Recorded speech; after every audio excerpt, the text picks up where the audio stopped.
So I watched the movie Pinball, The Man Who Saved the Game, the story about Roger Sharpe, and now this is my spoiler-free review.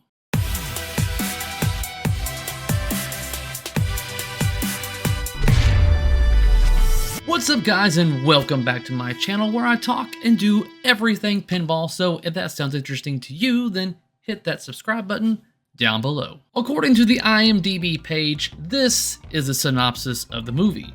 The story of Roger Sharpe, the young Midwesterner who overturned New York City's 35-year-old ban on pinball machines. That's it. That is what you get with the IMDb. Now I say spoiler-free, but it's a given what his history is.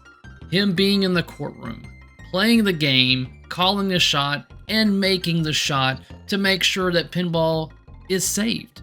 So aside from that portion of it, I do want to let you know that there is another portion of this movie which I find just as entertaining, and that is his journey to get to that point. How and why he was chosen to be the person to play in that courtroom that day. And honestly, this movie was surprisingly good. Now I say that because I guess whenever I knew what the movie was going to be about and how it was going to be a small indie movie, I just kind of assumed that it was going to be a very small budget, and I guess I was just expecting some poor acting and just, you know, all around just kind of like not impressive. But honestly, the film exceeded my expectations. When it comes to the actors, all of them did great, and especially Dennis Buskaris, and I thought that was an excellent pick as the older version of Roger Sharpe, who is also the narrator during the entirety of the film. So I think he did a very good impression of Roger throughout the movie. I thought that was a lot of good funny parts in there, and I like how they definitely are very aware that a lot of us know that that's not Roger Sharpe. So at one point they kind of like, again, I'm not going to spoil it for you, but there's certain portions where they are very aware that this is not Roger Sharpe kind of thing. Brian Batt also played in this. I really enjoyed him in the show Mad Men, so to see him in here was also nice. A couple of things to note about this movie is that it is not entirely about pinball. So those of you that are not completely enthusiastic about pinball should find it as an entertaining story as well. Pinball is merely sprinkled throughout of it, and I think it's great for enthusiasts as well as non-enthusiasts. And what's funny for those of us out there that have listened or been around Roger Sharpe and spoken to him and heard stories is that he tends to be very long-winded and can usually go off and talk for a very long time and kind of go off subject.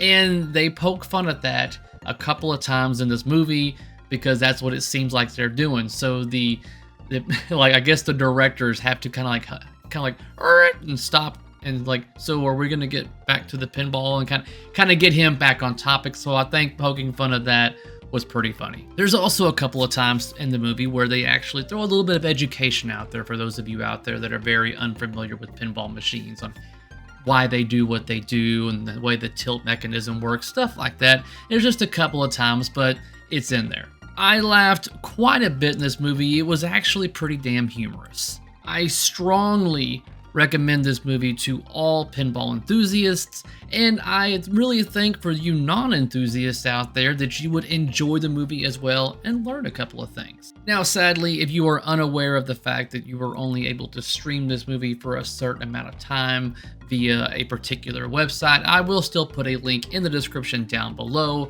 but you're going to go to it and you're not going to be able to view it.